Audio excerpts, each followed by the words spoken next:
Okay, so Be'ezras Hashem, we are continuing with our weekly shir on the Zohar Kadosh, Zohar on the Parsha, focusing on the illumination of the Torah of Moshe Rabbeinu within the Torah of Rabbi Shimon Bar Yochai, and the fire of Rabbi Shimon Bar Yochai within the calmness and the Mei Hadas and the flowing nature of wisdom, which is the secret of Moshe Rabbeinu. We're trying to be mechaber and be miyachid, chachma and bina, above and below, the two elements of what it means to be a human being, the water of Moshe Rabbeinu and the fire of Rabbi Shimon Bar Yochai. In Parshas Matos-Masai, it's very interesting in the fact that it's a lot of psukim, but the Zohar HaKadosh is barely even there. And not barely even there in terms of content, because the minimal amount over here contains the depth of Malchus and the depth of what it means to desire and to yearn. But nevertheless, it is clear that for whatever reason, there is a much smaller amount on the Zohar Kadosh in these parshios. Parshas Matos has 3-4 teachings, and it doesn't even take up a page, and Parshas Masay doesn't have anything in it whatsoever. And we know that Devarim Gedolim Einim B'Mikra. And that's Rav Tzadok HaKohen Meilublin says that the Machabrim, even by the time of Rav Yonasan Eibshitz, Chusu Gan Aleinu, and Baal Shulchan Aruch, and Rav Yosef Cairo, that there's a certain omni significance, as Rav Yaakov Elman Zatzal described in terms of Rav Tzadok's approach to the Torah, an omni significance where not only is the content significant, but the nature and the framework and the printing history and the pagination and every part of the text is significant, irrespective of the place that it came from. Once it happened, once the Torah has been framed in this particular framing, so the framing itself, the vessel of the Torah, as long as we can trace its roots in a process of refinement, the vessel of the Torah becomes as significant, if not more significant, than the content of the Torah itself. And therefore, through the lens of omni-significance, if the siman in Shulchan Aruch that something falls out on can be seen as a gematria with relevancy towards that pasuk, towards that halacha, then adarabba, even more so, kol shekain, we can look at the Zohar HaKadosh and see if a parsha has minimal to no teachings on it whatsoever, then we have to try and question, why is there something missing here? What is missing from the scene here? And one of the possible answers is perhaps that Matos and Masay really speak primarily about the inyan of Nekeva. They speak primarily about the inyan of Malchus, and Malchus is being rooted in Bina itself, in the secret of the Hey Ilah, which is Bina, and the Hey Tata, which is Malchus, as we've been learning about in the Ramchal's Adir Bamarum, the in case of emergency break glass scenario, where Malchus and Bina are really in a direct relationship with one another at this point, that Malchus has the ability to run upwards to Bina, Bina has the ability to go directly downwards to Malchus, and in spite of the fact that the real nature of the relationship is in truth Chachma and Malchus, and the secret of Abba, which is Chachma, Yisad Brata, is the foundation of Malchus, and Koinin Shemayim Betvuna, that Shemayim, which is our Anpin, is oriented to Bina itself. Nevertheless, externally, Bina and Malchus, as we've spoken about, have a direct relationship with one another, and in these parshios, we're seeing an overexpression of these ideas, not an overexpression in the sense that it's too much, it's just right, it's highlighting and it's emphasizing the nature of Malchus and the feminine capacity of what it means to be a human being in this world, not the gendered nature of it, but rather the psychological experience of the feminine principle of receptivity, the feminine principle of desire, the feminine principle of concealment of Malchus, of the Levana, of darkness, of minimization, of tznius, modesty, all of those elements in our lives that are less present, that are more held back, where the active principle in our lives when we deal with them is not the active expressive tendency, but rather a quieter, more humble interiorization of reality. I'm allowing the world to enter the inside so that it can be seen through the lens and the comfort of the inside, unlike that masculine tendency of expression from the inside to the outside, the gvuros of Bina and Malchus and the koyach of Nekeva, that koyach of Tzimtzum, that he'elem, that fact that I can't say what it is that I want to say, that I know what needs to be said, but it can't specifically said, that koyach of the Nekeva, that koyach of Tzimtzum is going to be represented in these parshios. In Parshas Matos, we encounter Shvuos and Nedarim, and Shvuos are in Malchus, and Nedarim are in Bina, the koyach of Dibor, which is something that is rooted directly in the feminine principle of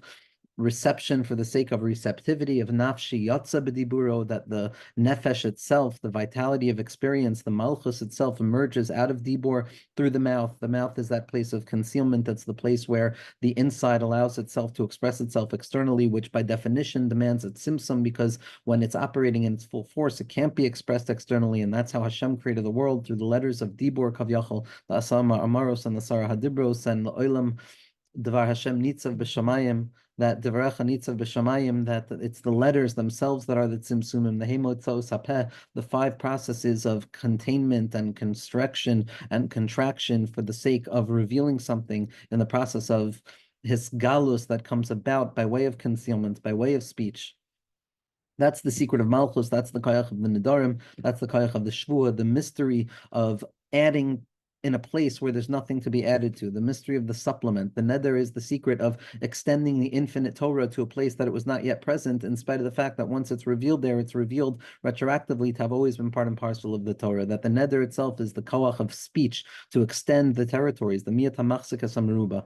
And we also find the separation of the land of Eretz Yisrael, the gvulei haaretz, gvul, midos, malchus is the way things are in their shape, the way things look. Bina is hamevin davar mitoch davar, the decision to be a kav hamida, to, like the Butzina de Kardenuta, set measurements for things, to identify the boundaries between one thing and the other, to separate one thing from the other thing. Hamevin davar mitoch davar. By Chachma, it's only a davar echad. All there is HaKadosh Baruch Hu. By Bina, there's shnei davarim, there's treikali, there's the secret of mevin davar mitoch davar, there's yichad ilah and there's yichad tata avada, it's all HaKadosh Baruch Hu, but Bina and Malchus are about separating and about creating distinction. Bina is a midah of havchana, hanoisin l'setchi bina lahavchin ben yom u'ben laila. It's the cutting away of similarities for the sake of establishing the rigid boundaries that identify each and everything, unlike Chachma that operates in a framework of similarity and unity. So we see the Nedarim, the Shvuos, the separation of the land, as well as the desire of the Shvatim to settle outside of the land in Gvulos Haaretz, in that place that's not Eretz Yisrael, but not Eretz Yisrael. It's the secret of Targum, the secret of Shtayim Mikra V'Yachad Targum, that murky territory that Bina and Malchus descend down into, to reveal that it too is part and parcel of the secret of Klal Yisrael, that secret of Targum, that secret of Itim V'Dibos, those towns outside of Eretz Yisrael which have no meaning other than the basic proper noun of them. So Chazal, when they talk about the importance of Shnayim Mikra V'Yachad Targum, the importance of including the externality of translation, the liminal edge of translation within the essential thing of language and Lashon HaKodesh itself. So the Chazal tell us that afilu itim v'dibos, that a person has to, even in the process of Shnayim Mikra V'Yachad Targum, they have to include even the words itim v'dibos. And the Gra, Slusel Gemelenu, points out in numerous places, and Rabbi Nachman bases a whole Torah on this in Torah Yud Tes, the secret of translation, the task of the translator, that ultimately the lands outside of Eretz Yisrael, begvul ha'am, that are not Eretz Yisrael, but not Eretz Yisrael either, those represent the realm of Targum, Klipas Noga, that can be elevated or it can descend down. It's a mixed bag, it's a chashmal, it's something that can either be elevated to a place of speech or descend down into a place of an unhealthy silence. In that liminal boundary of the Noga, which is the Nakuda HaBechira where we all live, that's our job, to include it back into the Torah HaKadosha. Shnayim Mikra, reading the Torah twice, that's Chachma and Bina. The Echad Targum is going to be the das that comes about, rather, scratch that. Shnayim Mikra is going to be Keser and Chachma, and the Echad Targum is going to be the Bina that descends downwards and ascends back up afterwards. So we have the towns outside of Eretz Yisrael, we have the process of settling the land, we have the separation of the land, we have Shvuos and Nedarim. So we see how Matos is all about Malchus and Bina, which are the elements of Nekeva. When it comes to Matos-Masai, it's even more emphasized, because Matos-Masai is the Membes Masaos, the 42 journeys that Klal Yisrael went through, that the Baal Shem Tov HaKadosh and the Meforshim tell us takes place within each and every person at every point in their lives. Each and every moment is composed on a microscopic level of 42, 42, 42, which is always the answer to the questions of the universe. 42, the Shem Membes, that secret of the Membes Masaos, the Anabekoyach Gedulas Yimincha Tati Tzruo Kabarina Samcha Sagvenu Tarinu Noira Nagibor Dor Sheichutcha Kavavat Shamim Barchim Tarim Rachmim Tzidkascha Tamid Gamlim Chasin Kodesh Barov Tuvcha Nahla Desecha Yachid Geila Amecha Panei B'shamei Zohar Kedushasecha, Shavasenu Kabel Shmat Sakasenu Yodea Salumas Baruch Shem Kavod Malchus Olam Va'ed. That shame of Mem Beis is always the process of ascending upwards from a low place, of utilizing the strength of Gevura to ascend from one level to the next. It's the secret of tshuva that demands more energy. And those 42 journeys, those 42 passageways throughout the midbar of our lives is Gans Bina. It's the experience of Bina. It's the Sharnun. It's the 50 Sharim of Bina, because when you have the 42 words of that tefillah with each and every line themselves, which is the 6 lines, that brings you to with the 7 lines, that brings you to 49, which is the Memta Shari Bina, that a person is Masig, and the Shar Hanun is the place that brings us from a place of Bina back into a place of Chachma. But nevertheless, this place of the wandering in the Midbar is the questioning of the self. All questions come from that place of Mi Bara Eila, from the 42 questions that Eov, from the 49 questions that Eov asks the Rebbeinu Shalom, and that the Rebbeinu Shalom asks Eov, rather, which represent the Nun Shari Bina. In Parshas Masay, that is what the Zohar is. The Zohar itself is a book of Bina. The Zohar itself is a book of Ana B'Koach. The Zohar itself is a book of Aliyah from one level to a next level. It's a book of wandering along the roads, going through the Masaos, the Elam Masa B'nai Yisrael, except it's the Tikkun, as Rabbi Nachman points out in Torah Samach Beis. It's the healthy and holy wanderings of the Chavraya Kadisha, of Nishmas Yisrael, as they stroll along in Eretz Yisrael, in the world, strolling with HaKadosh Baruch Hu. That's Matakein, Ela Elekecha Yisrael, the Klipa of Avodah Zarah, which is really why a person would feel that they have to go on the road anyway, as Rabbi Nachman says. The only road you send for traveling is because a person doesn't have the emunah that everything that they need could be found in that place. Mamela, the travel itself, is the tikkun to the misappropriation of what traveling is. True traveling is not traveling towards a destination. There is no destination. The destination is right here, right now. Olam Haba is here. Atzilus is due, as the Maggid of Mizrach said when he came in to his base medrash. Atzilus is here. Shamayim ba'aretz. It's right here, right now. So what's the tachlis of the Mambez Masos? To teach us the secret of Hashem tells us when to get up and Hashem tells us when to rest. It's in accordance with HaKadosh Baruch Hu that we travel, and that's etayali mayim began Eden, that I will be matayal with them without any particularity of destination or orientation, but rather each and every step is the destination itself, and that's the Mambez Masaos that are matake in the klipa of Avodah Zarah through the secret of Bina, which is questions placed by HaKadosh Baruch Hu on us, and the secret of tshuva and our ability to ask HaKadosh Baruch Hu questions as well. That's the secret of the Geula. That's the secret of the Shar Hanun. And Memela, if Parshas Masay is ultimately about what the very essence of the Zohar is all about, so then it's Nichlal Min B'mino. There's no need to give Torah on the Parsha of Masay, because the entire Zohar Kadosh is Meir, the secret of the Nasiya, the secret of the process from Chachma into Bina, then Bina back into Chachma to be Megala Zayin on Keser, which is the Gans Tachlis Zohar Kadosh, as the Heilige Balasulam Schusi Ganalinu points out, that this process of the Yichud of the Kav HaYamin, the Kav HaSmol, and the Kav HaEmsai, this process of the Membez Masos is the Gans Tachlis of the Zohar Kadosh. Memela, if Parshas Masay is talking about what the essential Nukud of the Zohar Kadosh is, there's no need for there to be Torah on Parshas Masay, because for there to have been Torah on Parshas Masay, it would have implied that Parshas Masay is something other than the Zohar Kadosh. And therefore, we can say that what we have is a little bit on Matos, because it's illuminating that place of Nukva and Bina, that privacy, that secrecy, that calmness, that deep faith, that warmth, that openness, that privation, that concealment, that softness, all of the elements that are associated with Malchus and Bina, those are going to be the motivating light in this week's Parsha on the Zohar, and therefore it's Nichlal Min B'mino, and we don't have to say much because it's already explicit. Really, what we're going to do, that was just an introduction to read a small piece of the Zohar Kadosh, and then we're going to read together a commentary from the Sod Yesharim, of Radzin, Rav Gershon Henach Leiner, of Ishbitz and Radzin, the son of the Beis Yaakov, the grandson of the Meshiloach, the architect of Ishbitz and Radzin, B'Kedusha, the Bal Hatcheles, a tzaddik who revealed everything, gave us everything, the Beis Yaakov, the Meshiloach, the Sod Yesharim, they gave us everything, literally everything. It's Boisem, Beis, Samech Mem, is Chayav Inish LeBesume Bepuria. What are the lights of Purim? The lights of Purim is the Torah in Ishbitz and Radzin. So Chayav Inish LeBesume. What's the Besume? What's the Boisem of Purim, the Torah of Purim? That's going to be the Mem is the Meshiloach. The Beis is going to be the Beis Yaakov. And the Samech is going to be the Sod Yesharim, Be'ezras Hashem. So Chayiv inish lebesume bepuria. A person has to become intoxicated with the light, with the Torah of Reishad Loas Yada, with the Torah of Purim. So then a person has to learn the Torah of Ishbitz, the Beis Yaakov, the Meshiloach, the Beis Yaakov, and the Sodi Sharm, which is Rosh Tevos Boisem. And the secret of the Moichin of Purim, the Moichin of Adelo Yada. So obviously, the Sodi Sharm is going to talk about this place because Nukva and Malchus and Bina, this is the lot of the Sod Yesharim and the Meshiloach and the Beis Yaakov. Also by Rav Tzadok as well, because Rav Tzadok comes from that Beis Medrash, which is a hashlama to the Torah of Rabbi Nachman. It's being megalazain on the deepest elements of Malchus, on the deepest secrets of Bechira within Yediyah and Yediyah within Bechira, and the secrets of Mashiach ben Yosef and Mashiach ben David and Yosef and Yehuda, and all of the elevation of everything in this world, and the secret of Malchus and the secret of Birurim, and that's the secret of Chayiv Inish Lebesume Bepuria Adelo Yada, the Torah of the Meshiloach, the Beis Yaakov, and the Sodi Sharm. So what we're going to do is we're going to learn the words of the Sodi Sharm.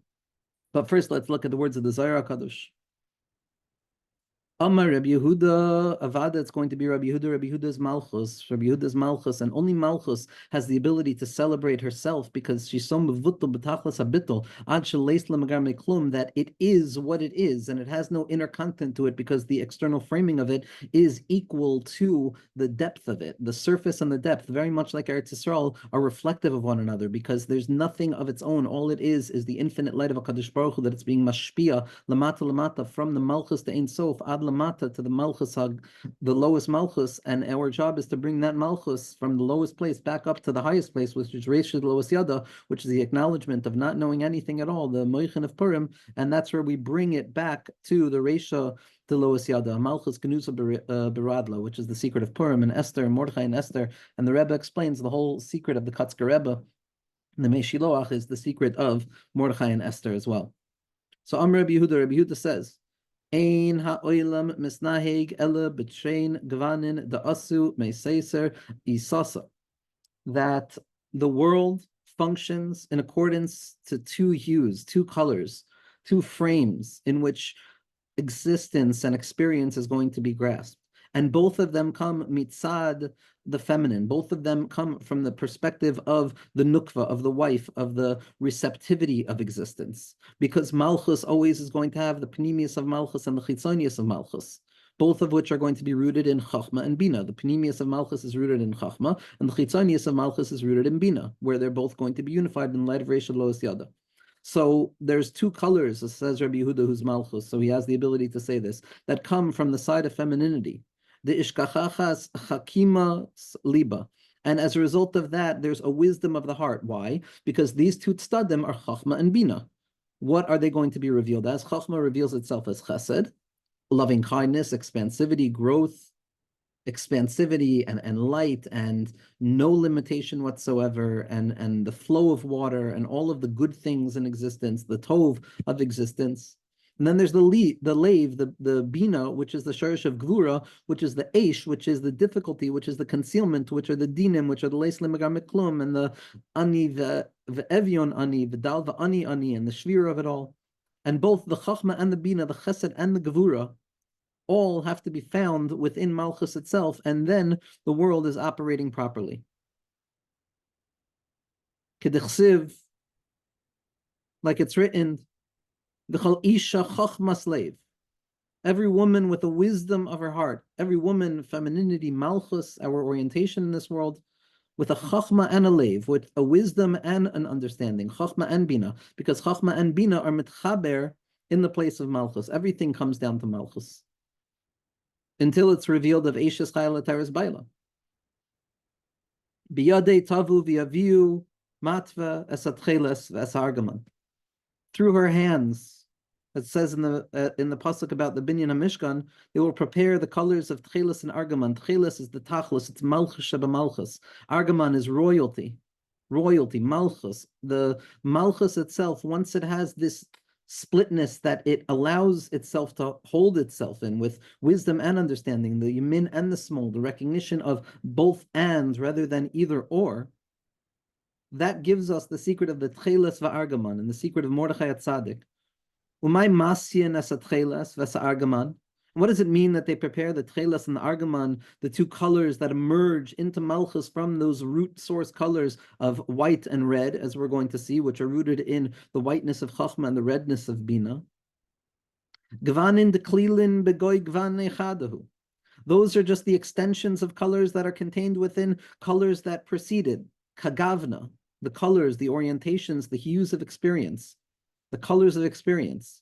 So these two colors of Malchus, the Tchelis and Argaman, which represent the two elements of Malchus, the Pnimius and the Chitzonius, which comes from the Chachmas of the Leiv, which is the Chachma and the Bina, that reveals itself in colors, and those colors are really rooted above in a singular color. Because the splitness of Malchus, the apparent splitness of Malchus, is never reflective of an absolute splitness, God forbid. Because it knows it can never be fully unified. The only thing that's fully unified is the Rebbeinu Shalom. And therefore, Malchus never expects itself to experience a wholeness that it knows that it can't grasp, because Malchus knows better than anything. It's the Ani Ha'elyon, it's the ego, it's the irreducible element of self and this worldliness, and the elements of concealment that must be utilized to be reintroduced into that simple basis of absolute nility and bittul betachlis on the level of ayin, because Ani v'ayin are the same osios.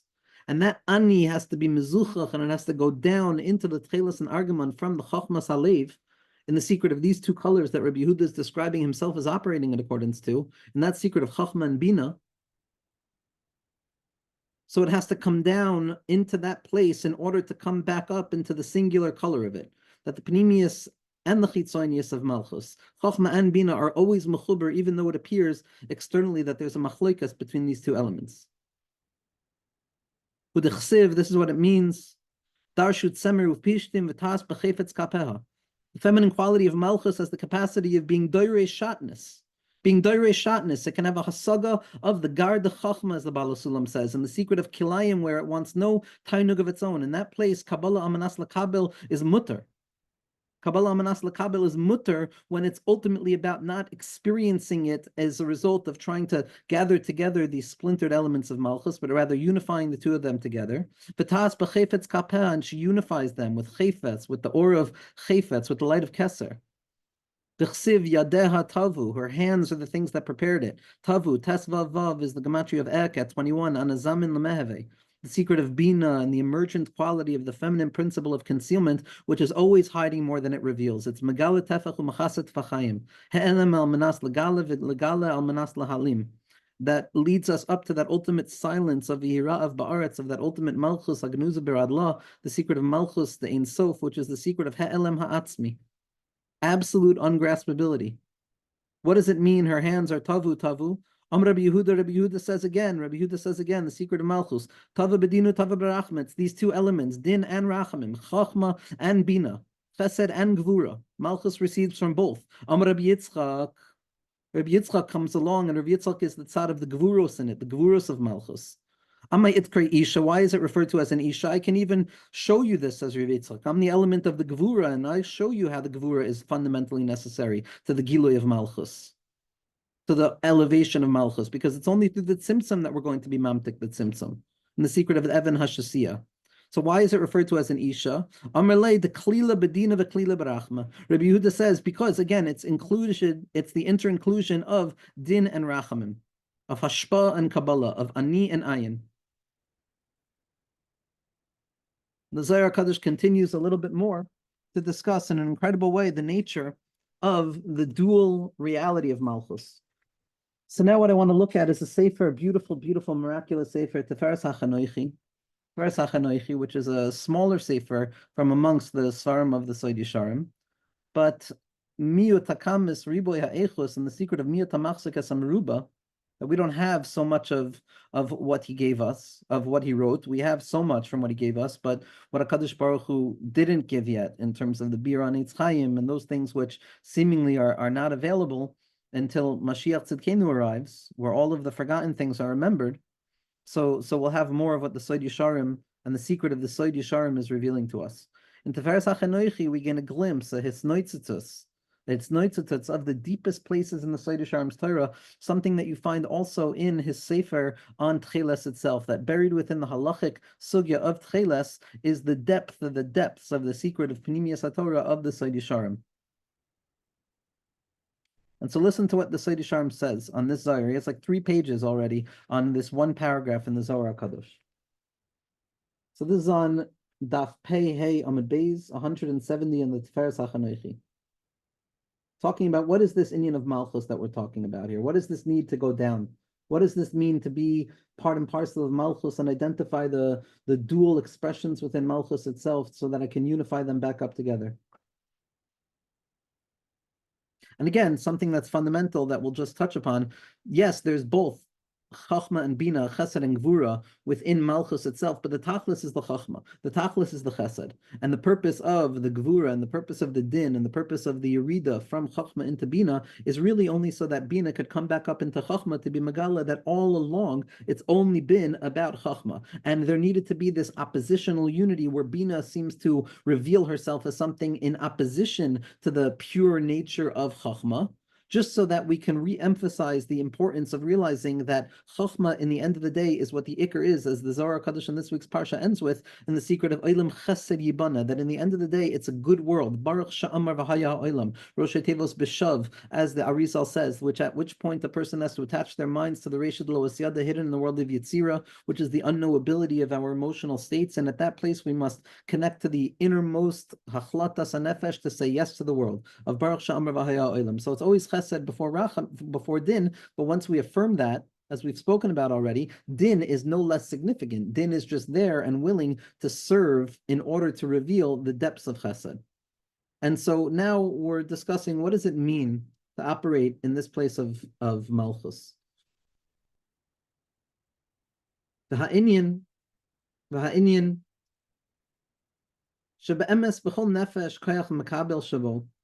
Again, this is coming on the next line in the Zohar Kadosh that talks about the importance of Malchus receiving from the Chelek of Yisrael and not, God forbid, from the other side of things, not from the side of Din, not from the side of concealment, but only drawing down from a place of Ruchnius and Kedusha. And so now we're discussing the very essence and the nature of Malchus, which is perpetually in a state of yearning for an influx of vitality, for a hamshacha chadasha, for a drawing down of new life, of new breath, a new breath, in order to reinvigorate the death of the previous moment. It's with the anticipatory hope towards the emergence of Ruach HaKodesh Mamish, of Tchias HaMesim Mamish, which is perpetually being neskala in the Nigun HaPnimi of the person's confrontation with the Chalal HaPanui in their lives when they access that point of Moshe Rabbeinu and they can sing the silent shtika song of Moshe Rabbeinu as Rabbeinu describes in Torah Samach Daled. What are the terms and conditions? What does it feel like? And nobody better than the Chayiv Inish L'Besume B'Puria, the Torah of the Meshiloach, the Beis Yaakov, and the Sodi Sharim, to describe the innermost conditions of what it means to be Malchus functioning from the inside out. The Ha'inyan. And the matter is as follows. Sheb'emes in truth, B'chol Nefesh, Koyach HaMakabel Shabo, B'chein HaNekeva Sheb Yisrael. The truth of the matter is that the feminine principle within Klal Yisrael and that potential towards receptivity that exists within the individual, that yearning for more, which is obviously going to be built and predicated upon a sense of deficiency, Romzim, what in truth it represents, what the craving represents, it hints to Al Masha Asid HaKadosh Baruch Hu, Masha Asid Hashem Yisbarach Laha'ir LeYisrael. The fact that we have a tremendous appetite and a ferocious craving and yearning for moreness that is not yet present is rooted in the fact and hints towards the fact and gestures towards the reality that in the future HaKadosh Baruch Hu is going to illuminate something within our souls that's going to be far bigger than what this world has to offer us at this moment. That there's something far greater that rests just beyond the horizon of our graspability, that when it processes into our mind and the new makif settles into the pnimi, there's going to be a skalis of das hane'elam, which is the secret of Vias HaMashiach, entering into the Vitebsker's room in our mind. It's from that future orientation, from that secret that we yearn and we have a certain craving. And the secret of Eishes Chayla Taras Baila, that in truth, the future, the woman of valor is going to be the crown of the husband. Nowadays, we operate in a functioning place where hashpa'ah, where expression, where chachma, where masculinity, where production, where doing, where validation, all of those things are the terms and conditions in which the hierarchy of terms are determined. The more masculine the expressivity of it, the more production value, the higher up it is on the hierarchical chain. And nekeva and femininity and receptivity and the void and emptiness and tefillah and hope from a place of concealment and ratzon and shuka and lack of success rather than the success of that masculine tendency is very often cast down to the ground. Malchus is despised, even masu abanim. But in the future, Eishes Chayla Teres Baila. The secret of Malchus, the Levana, is going to reveal itself to have in truth been the crown of the husband that's resting at a place higher than Zer Anpin, higher than the masculine tendency. And Avada, the masculine tendency, and HaKadosh Baruch Hu will always be Megal himself to be higher than the Shina and higher than Klal Yisrael in the secret of Kedusha Silmalim Kedusha Seichem. But still, there's a pivot point of Eishes Chayla Teres Baila where it becomes fundamentally clear. The moment of Yichud, the moment of the Hisgalus, Ha'amiti, of Mashiach Tzidkenu in each and every one of our minds is the revelation how every element of Nekeva and concealment and Simsum was in truth far more significant than the moments of experience or goodness in a revealed way, in a way that we can hold it. And how every moment of concealment held a profound secret. That's Eishes Chayla Teres Baila. Kedichsiv, as the pasuk says, Ki bara Hashem chadasha be'eretz nekeva t'seviv gever. That HaKadosh Baruch Hu is going to create something new in the land. New in the land. And this is the secret of why in Parshas Matos-Masai we also encounter B'nai Slavchad, like we spoke about, the rectification of Bina in its relationship to Chachma, as we spoke about last week in the Shir on the Zohar Kadosh, or in the recovery Shir. There's a secret of the feminine principle that it's going to ascend above and beyond the masculine principle, and the bittul and the receptivity and the ani is going to bring us to a higher place because it's going to reveal HaKadosh Baruch Hu's light further. The ha'inyan, and what's the matter in its depth? Because in its root, the capacity towards receiving something that we don't have at the present moment, of yearning, of desiring rather than having, yeshbo or mimakom gavoa ma'od.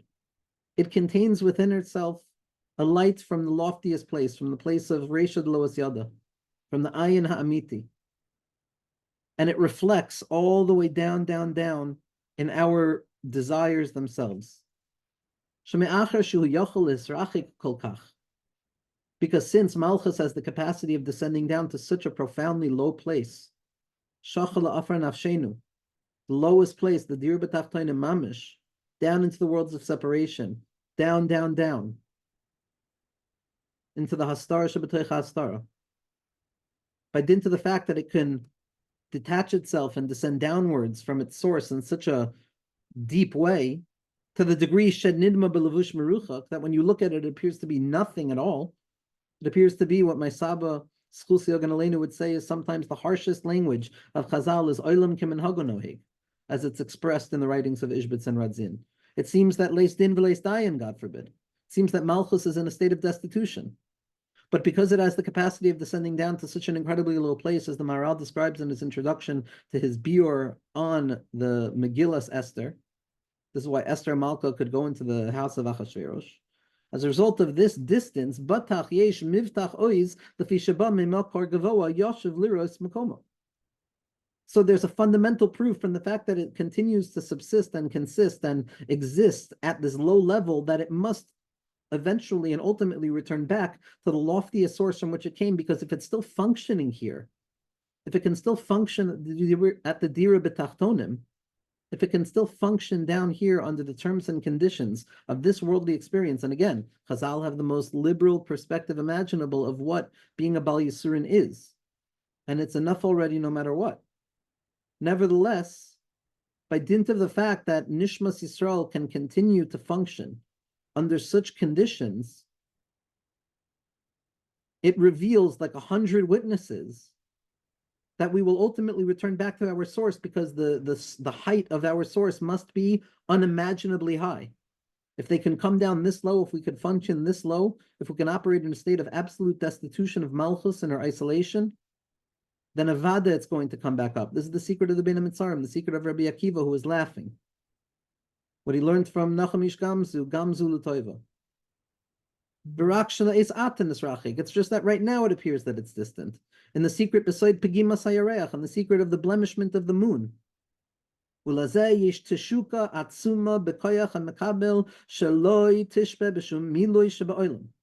as a result of this reality, there's a profound and stubborn desire and yearning that rests within the core of the craving self that will never be satisfied. It is impossible for it to be satisfied. It will not allow itself to be satisfied with any fullness that comes from this world. Like the pasuk says, "Gam hanefesh lo timale," the soul will not be satisfied because what it craves most is that thing that it knows it will receive, something that comes from a far higher place than here. Kedisa b'Medrash Rabbah, as Chazal say, Medrash Rabbah, one of my favorite teachings, one of my favorite pieces of Torah. Mashal iroini shenasa bas melech. It's like an analogy of a village person, a simpleton who marries a princess. And even though he provides her with all of the goodness and all of the pleasantries of the entire world, he has not accomplished the required necessity of what he needs to accomplish in order to satisfy the princess. Why? Because she is the daughter of kings. Meaning to say, what's inherent in this profound teaching is that the breakdown and the impossibility of the soul being satisfied is not because we're necessarily missing something. The fact that we're missing something means that we grasp the true thing, which is that the soul can never be satisfied. The only thing that will satisfy the soul is infinitude itself, which is never fully accessible. And there will always be an element of teshuka and yagia and hisayrus contained within the bittul of ayin. It will be the secret of the tenua towards hischadshus, the movement towards change and shifting within the perpetual tainuk hatamidi. The secret of the ani that is perpetually revealing the ayin b'yeser se'esu b'yeser oz. And so it's not the Ironi's fault that he's doing everything he can. It's simply that it exceeds, the desire exceeds the possibility of satisfaction. And therefore, the only way to grasp satisfaction is by way of encountering that desire. In the secret of Yom Kippur, where Malchus goes all the way up to Bina, in the secret of the Sefer Zohar, in the secret of Hashem hu Elokim, where Elokim Kavyachol, which is Levusha Elyon, the highest level of concealment, which reveals what can't be grasped, is going to be revealed to be higher to a certain degree of what can be grasped. Anything that a person tries to perform or do to satisfy their soul with this worldly matters, or even spiritual matters in this world, a person has not fully accomplished what they need to do. And therefore, the Heliger of Simcha Bunim, the reason that lo alecha hamalacha ligmor, the reason that it is not your responsibility to complete the task is because ein ata ben churim lihipater mimena, that there's never, ever, ever going to be a time where you can claim that you have fully accomplished what is necessary, not by dint of a deficiency or a shame-inducing blemish, but rather by dint of the very constitution of the lack that is baked into the very nature of the nefesh itself. Whatever a person does with their souls, why? Because it comes from a place beyond here. It wants more than this world can offer. And there's more in the Medrash there. The Medrash says, Gimel kifuye toiva. There are three who do not have the proper ability to express gratitude. Ha'isha, ha'nefesh, v'ha'aretz. Femininity, the feminine quality within self, the nefesh, the body, and the land itself. Why? All of these things are receptive powers. All of these things are yearning for something so profound that they will not allow themselves to taste anything that they know is not the real thing. Once a person has tasted Hungarian wine, everything else is meaningless. And because we know, by dint of the fact that it continues to exist in such a low place, under such extreme conditions, it's made on the high level of what it's rooted in. Because we know we know that they come from a high place, there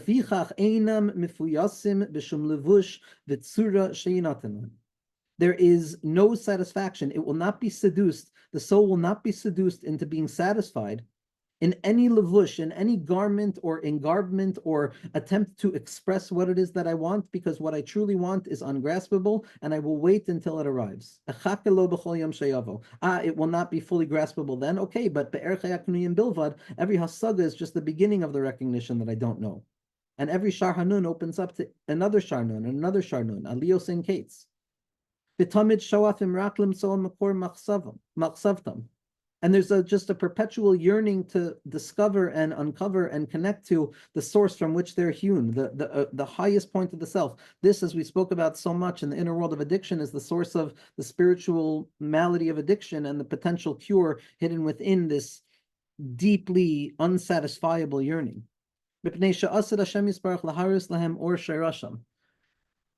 Oh, in the future, HaKadosh Baruch Hu is going to show them. It's not that he's going to give them. He's going to show them, Mara. It's going to be something that we have a hasaga on, but no full grasp on, because it's always going to be something that we need to uncover more and more of.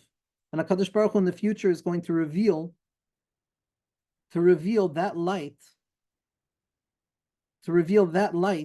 which is the Tachlis. Why? Because they know Baruch Hu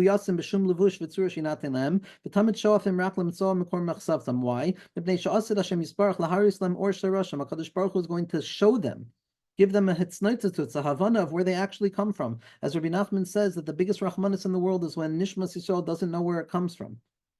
Nishmas Yisrael doesn't know where it comes from. I just heard from a Yid, from Elio Anavi in the base medrash today, that he was learning a sugya in Bava Metzia about something interesting between the difference between dates and figs that rolled down a hill to Rosh Hashanah. And then he said, but the most interesting thing he saw is that there's a klal, there's a halacha that when it comes to a zayas, when it comes to an olive, a Baal is not going to be miyayish ownership over an olive. Why? Because they know the tree from which the olive comes. It's not that the olive itself doesn't have yayush. The olive itself has a halacha of ein shem yesh b'olam klal. But it's only because the Baal is not miyayish. Why? Because the Baal knows the source from which that olive came down. And so too, when we know the source from which the soul comes down, so then we'll understand that ein shem yesh b'olam klal. And there's no period whatsoever. And all concealment and malchus is going to be shown to be rooted in the highest place. The ani is going to be rooted in the ani de kedusha, which is going to just be megalazine. It's the melech HaMashiach, the anoichias of Mashiach and Moshe Rabbeinu, and the mata'oiz and the koyach of the yeshus of the tzaddikim to be megala, the shirish ha'ayin, to become a merkava like the avos, because they were bittul and mevutul b'tachlis ha'bittul. And in the future, la'asiriya eishes chayla taras baila. The feminine principle is going to ascend over and above the masculine principle of revelation. And that which appeared to be concealed as the feminine quality is going to actually encircle the male in the secret of the igulim themselves. To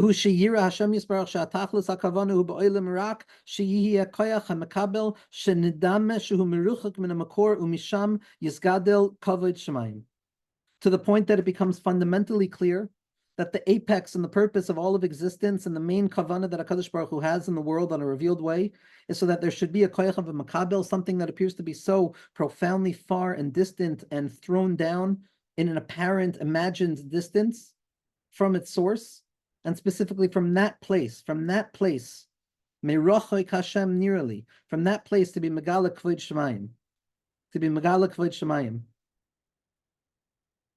And the secret of Na Gibor Dorshe Yechudcha Kevavat Shamrim. Kevavat Shamrim is Kavod Shemayim. Negdi Kavod Shemayim. Negdi Chafshin Kavod Shemayim. To reveal Kavod Shemayim from the low place. Commission Aspire Memakomo, as we've explained in its place. And in Klippa, there's also a cravenous desire that mimics, through mimetic desire, this inability to be satisfied, this craving that seems to find what it needs in this world in object orientation, God forbid. But there's a profound difference between the endlessness of the desire, mitzad kedusha, and the endlessness of desire, and the insatiability of desire from the tzad of klipa. Why? B'kedusha, in holiness, masha le'tishbehu mileya ahava v'teshuka v'regesh kodesh. The dissatisfaction mitzad kedusha, where Malchus realizes that all it can do is to be mitzapa Yeshua and kaveh kavisi ala Kadosh Baruch Hu and liyeshuascha kivisi Hashem, and our eyes are turned to you, Rabbeinu Shalom, kedalim ukarekim dafaknu delasecha tefila li'ani kiya'atoif eishes chayal teres baila. There's an ahava, there's a tshuka, there's a regesh kodesh, there's a liveliness, there's an aliveness that emerges from that encounter with the distance and that helplessness and that powerlessness and that dissatisfaction at the heart of desire, which just means that satisfaction must be found in desire itself, which is revealed on Yom Kippur in the secret of Lahachiyoisem Berav, as Rafael Parcher describes in his beer on Shar Yichud from the Mittler Rebbe, Schusel Ganalenu, based on the klal of Lahachiyoisem Berav, that you will be satisfied in your hunger, that your hunger will itself be a satisfaction, that the Tainug Ha'amiti of Malchus being oila back to its Shirish, from Bina into Chachma, back into Kesser, and the secret of Reshul Lois Yada, there's no kli that can be masagit. The only kli that can be masagit is the negation of any attempt to be masagit, which is the inuyim of Yom Kippur. It's a secret of what the Balasulam reveals more and more than any tzaddik, him and Rabbeinu. That they reveal, what do they reveal? They reveal the koyach of sevia within yearning itself. Sabenu mituvecha. That typically when a person has desire for something, there's joy. And there's a notion of becoming satisfied. But once I become satisfied, there's the cessation of joy because tainug tamidi enu tainug. But there's a secret where the desire itself is satisfying, so that there's a perpetual yearning at the heart of the holiness itself. Beklipa, but in klipa, ze bechutzpa gedoyle. It's not with calmness and an acceptance of the desire as a motivating factor to climb upwards, but rather it's forceful. It's a chutzpa gedoyle, as it says in Maseches Avodah Zarah, that every person who's kicked out of the sukkah, which represents this inability to enter into the moichin of gar de chachma, the impossibility of grasping what we want to grasp right now. Kol echad boyet besukaso biyotze. Each and every person is going to kick at the sukkah and leave, because their dissatisfaction is going to come from a place of violence, of the expectation of satisfaction, because they don't understand the secret of kedushasi l'malam mikdashasechem. They think a person can become perfect, God forbid, as we see. The Yisrael beuti loy mebati. But Yisrael, even though they're frustrated, there's a notion of beuti loy mebati. There's low hidden within it. There's the recognition of the lo da album, that at the end of the day, the tachlis is to be masig, that I can't be masig, the lo yadav, the lo yoser. And that's why in klipa, with the notion of satisfiability, or the ability to be saturated in this world fully, that's rooted in the brazenness call of a dog, which says haven, give. Elionavi is the opposite. The dog is crying out, give me. Elionavi is take. That's the secret of Elionavi, who comes to town and the kalavim are quiet. Because Elionavi is Malchus to Kedusha, and the secret of Ben, which reveals the satisfaction inherent within desire, which allows one to give. Like Rav Shaila ben Rav Moshe, Rav Shaila, the Heilig Rav Shaila Karastir, learned the secret of giving and giving to the degree that he could give even without having a source of his giving. There were no bilkalach left, and he put his hand back in, and through the Ratzon Lahashpia B'Kedusha, so that was the satisfaction itself. Ki B'Kedusha Lefisha Kli Kibul. But in Kedusha, because that notion of receptivity knows intuitively, sha'asid lehismalois, that in the future the pagima of the Levana is going to become filled, and that desire is going to be filled in the sense that the desire will be filled with a meaningfulness of desire, and there will be no pain within desire, there will be no scarcity. It's not a desire that comes from a place of scarcity or deficiency, but rather a desire that emerges from a place of satiety and enoughness. And therefore there's a hishtoikikus with a regesh kodesh.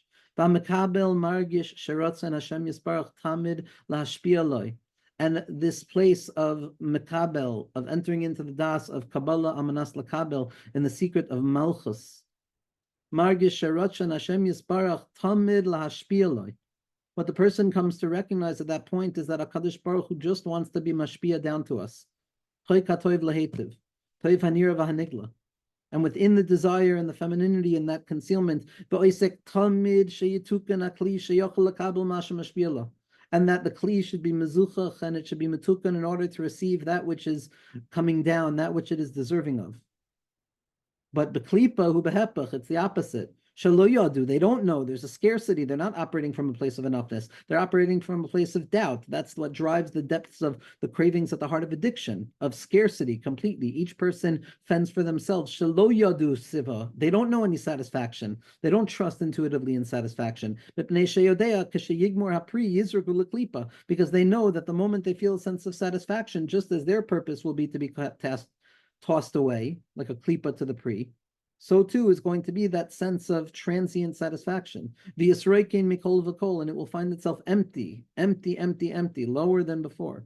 And the secret of Matchil bepiruda Messiahim biyichuda, that the side of kedusha begins with an awareness of the inevitability of separation and the secret of kedushasi l'malam kedusha seichem. We start in a place of disunity, and from there we come to a place of unity in the secret of a love b'derech midosav. I want to come directly to you, Ribbon Shleilam. I can't because there's an impossible separation. It's through the secret of your midos, through the tzimtzum, through the Torah, through the tefillah itself, that I come to be mezachich, the ani, and I come to access you, even though I don't have direct access to you. It's a mediated form of mediacy in the secret of a love b'derech midosav, in the secret of zer anpin and atika artalia, one and one. Because we know we can never be fully satisfied, that's why we're going to end up with a hope that is rooted in a satiety and a sense of satisfaction. But by the side of klipa, it's matchil beyichuda u'masayim bepiruda. They start with oneness and they end in separation because they assume that actual oneness is graspable by any way other than Torah, mitzvos, and faith itself. And therefore, they're never going to know satisfaction because what they want doesn't exist. And that's why they're always fighting the side of Sitra Achar, because it knows at the end of things it will be thrown away. It's always trying to ensure that the end of things doesn't arrive. And that's why we have to daven to HaKadosh Baruch Hu that through Rachamim Rabim and B'Mehera B'Yameinu, that Im Kol Zeh Achak Elo, and it should be taken from Miyad, that HaKadosh Baruch Hu is Megala the Kates, and that HaKadosh Baruch Hu is Megala the sweetness of the redemption and the secret of Mashiach's song, and the secret of Malchus, which is the secret of Teshuvah, that lost object that Moshe Rabbeinu goes down into. Again, the Parsha also talks about Ari Miklat, like we saw in the Idra Abba from the Ramchal and the Zibra Marom, and that this secret of Moshe Rabbeinu going down into the Ir Miklat, into the Chalal Apanui, to retrieve that silent song where everybody is davening of Yamim Al Yemei Melech Taisif of the Kohen Gadol, because they want to stay in that place of safety, and it's davening for Mashiach, the Kohen Gadol, to come, and that the mother of the Kohen Gadol, the secret of Bina and the secret of all of the kolchos that HaKadosh Baruch Hu is mashpia, and the Rurei Tshuva are always giving us sweetness and gifts in order to ensure that we continue to daven, that the Kohen Gadol should live, and that Mashiach Tzidkenu should arrive, and that all of the tikkunim that need to take place should take place in the secret of Be'ita with Achishan, and the secret of above and below at once, in the way that only HaKadosh Baruch Hu has the ability to do.